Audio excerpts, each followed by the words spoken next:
The Tesla Model Y has been shipping since March, and I got mine in late March and have put over 8,000 miles on the car. If you've seen my videos, you know that overall I'm thrilled with the car and overall I love it, but I can't say that I love everything about the car because I've noticed several different things that bug me, and basically I kind of hate. I've boiled it down to 17 different things. So let's get into it, and hopefully if you're a Model Y owner, this is something that can make you go, yes, it's not just me, thank you, that is annoying. And if you're looking to buy one, you know some of the quirks to expect before you pick it up, instead of discovering them over time and possibly being a little bit disappointed.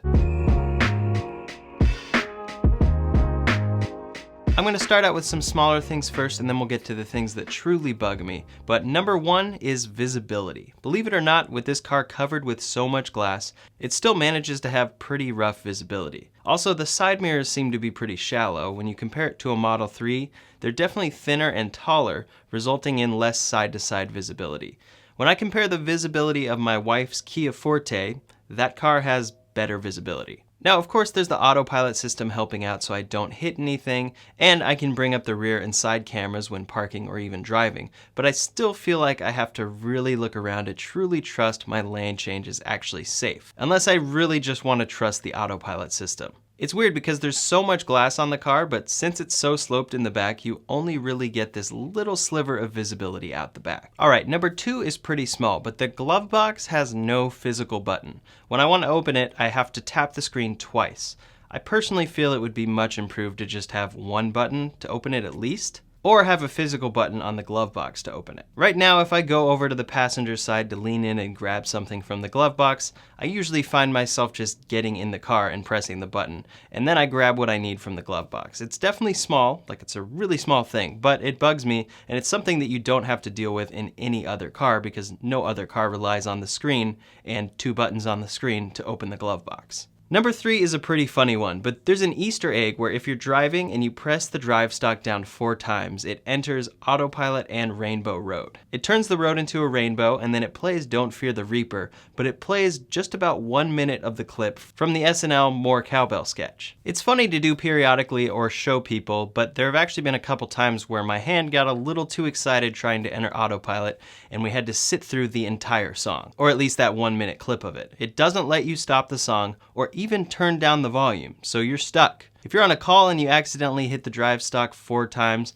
they're getting that song. If you're having a conversation and you do it, you're gonna pause the conversation until that song ends. Of course, this can be solved by just not hitting the drive stalk 4 times, but when I've done it accidentally before, I was trying to enter Autopilot and it only entered cruise control, so then I hit it twice again, and I'm stuck with Will Ferrell playing Cowbell on Don't Fear the Reaper. Tesla really just needs to let you pause or turn down the music. The only real solution I've found is to do a soft reset of the screen, which is kind of ridiculous. Number 4 is curb rash. Now, before you comment, I am well aware that if I curbed my wheels, I curbed my wheels. But Tesla wheels do stick out further than a lot of cars, making it incredibly easy to curb rash these wheels. And I've already done it 2 times to my $2,000 induction wheels. You can see some lovely images here of what it looks like, and luckily my soul has recovered, but when this first happened, it definitely hit me right where it hurts. It's frustrating and I know it's my fault, but I wish the wheels weren't that incredibly easy to curb rash. And that brings us to number 5, which is the most passionate one for me, the infotainment system. I have a pretty complicated love-hate relationship with Tesla's infotainment system.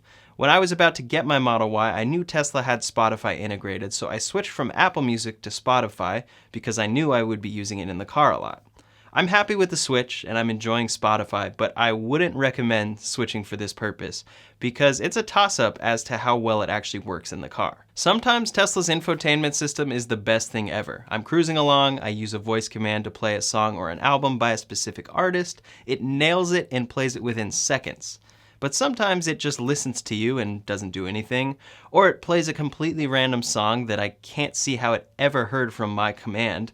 Or my personal favorite, it pops up, shows you what it searched, and that it didn't work. I've diagnosed this issue to be typically related to cell signal, but there isn't really any indication that this is why. And that would be very helpful on screen and would save a lot of frustration. You just have to look up at LTE and go, okay, I only have 1 bar, that must be why it couldn't find the song. But then other times you look up, you have full signal, and it does the same thing. What I figured out here is that it hasn't actually launched Spotify or Slacker yet, so you have to open music, click into streaming, which is where Slacker is, make sure it's functioning and the thumbnails pop up, do the same for Spotify, and then give your voice command.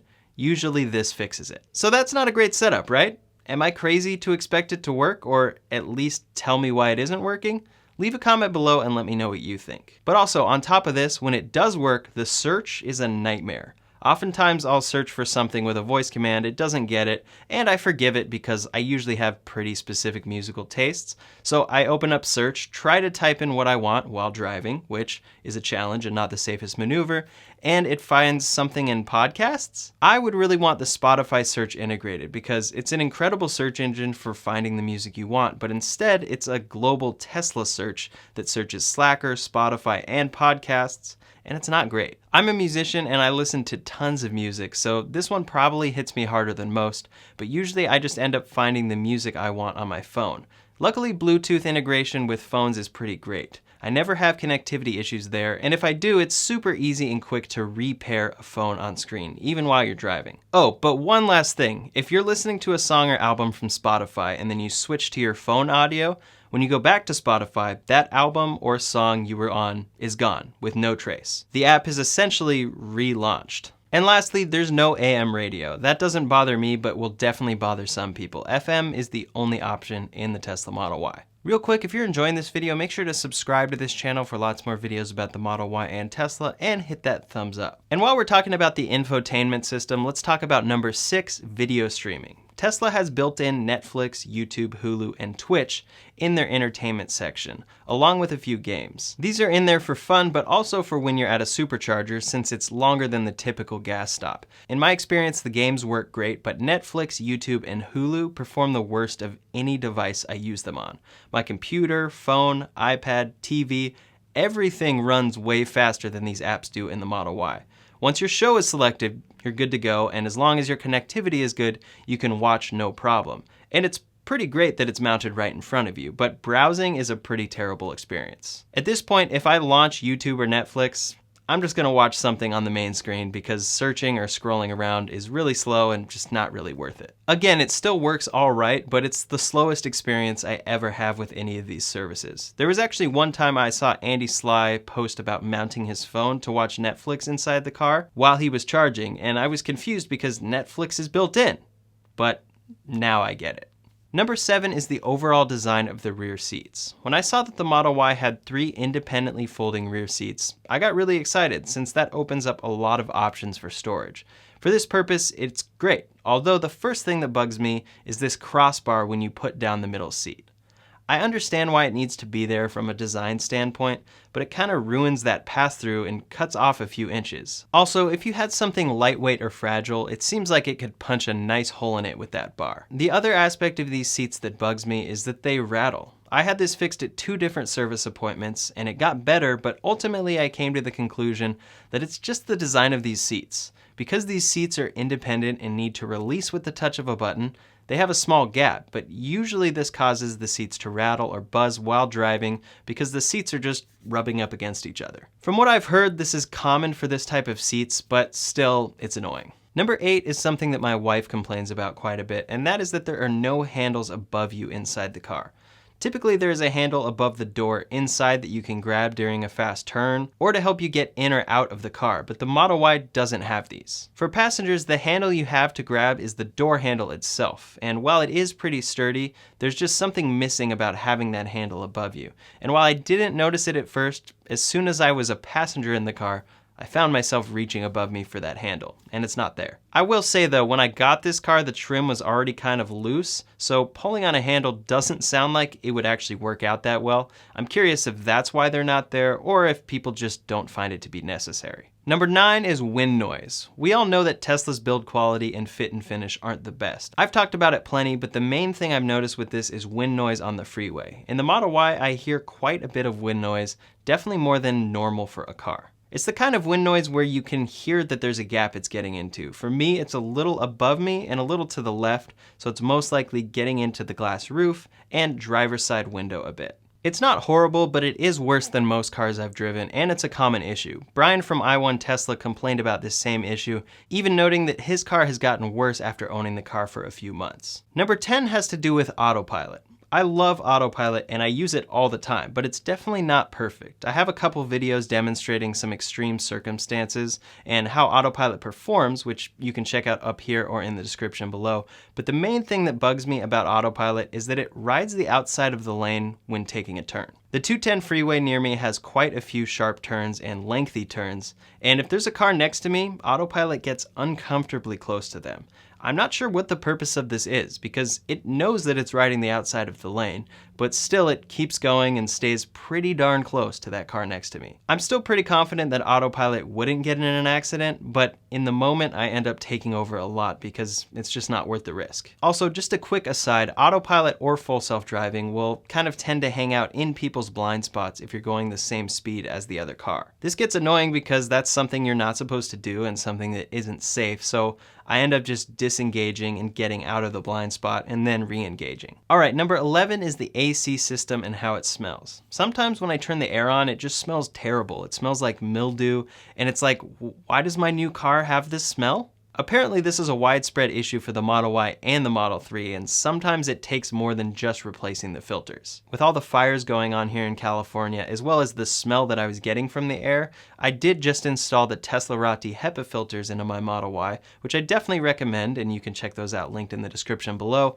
But sometimes this alone just doesn't fix it. You may need to use some special heater foam cleaner, cycle the air, and replace the filters. And accessing the filter is no walk in the park, but it is possible to do yourself. I mean, I did it, and I'm just not handy at all. I just wish that that smell didn't happen as easy or as widespread on the Model Y. Number 12 is the included OEM wireless charger. It's great that Tesla finally added a wireless charger to the Model Y, which the Model 3 didn't used to have, but it only accommodates certain phones, and I've had quite a few issues with my iPhone 11 Pro Max.